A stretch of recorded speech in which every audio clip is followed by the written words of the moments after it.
या ठिकाणी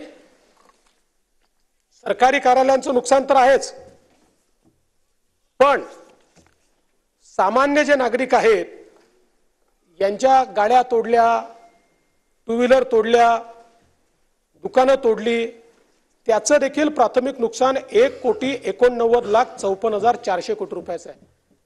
या लोकांचा काही संबंध नाही आहे या घटनेशी, पण त्यांचं अशा प्रकारे नुकसान हे या ठिकाणी करण्यात आलेलं आहे।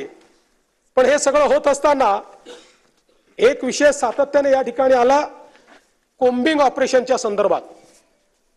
खरं म्हणजे साधारण 4-4:30 वाजता मला सन्माननीय बाळासाहेब आंबेडकरांचा फोन आला आणि बाळासाहेबांनी मला सांगितलं की मला माहिती मिळते की काहीतरी कोम्बिंग ऑपरेशन चाललंय।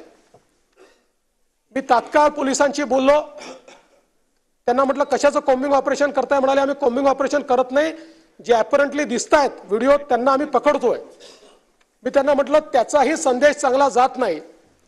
त्यानंतर आयजींचं, माझं आणि बाळासाहेब आंबेडकरांचं एकत्रित बोलणं झालं आणि 6 वाजेनंतर कुठल्याही वस्तीमध्ये कोणीही गेलेलं नाही। 6 वाजेनंतर कोणाला अटक देखील केलेली नाही। त्याच्यामुळे अशा प्रकारचं कोम्बिंग ऑपरेशन करण्यात आलंय हे काही योग्य नाही किंवा हे वस्तुस्थितीला धरून नाही। मात्र यामध्ये एक तक्रार ही आलेली आहे की पोलीस निरीक्षक अशोक घोरबांड यांनी वाजवीपेक्षा जास्त या ठिकाणी बळाचा वापर केला किंवा रॅशली बळाचा वापर केला।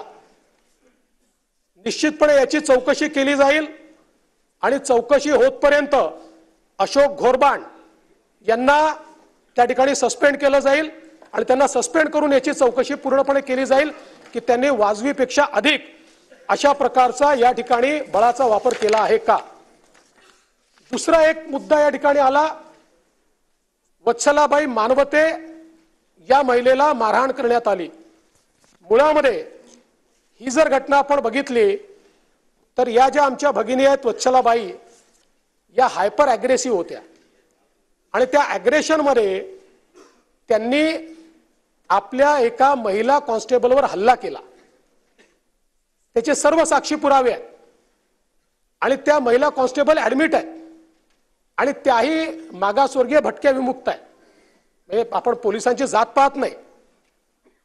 आणि त्याच्यानंतर तो हल्ला झाल्यानंतर शेवटी अशा प्रकारे जर कोणी मोठ्या प्रमाणात आक्रमक होत असेल तर पोलिसांना, महिला पोलीस होत्या, त्यांना जबरदस्ती उचलून गाडीत बसवून न्यावं लागलं। कारण पोलिसांवरच जर हल्ला झाला तर पोलिसांनी इतरांची सुरक्षा कशी करायची, आणि म्हणून या संदर्भात निश्चितपणे मला असं वाटतं की ही जी काही बाब आहे ती अत्यंत महत्त्वाची आहे।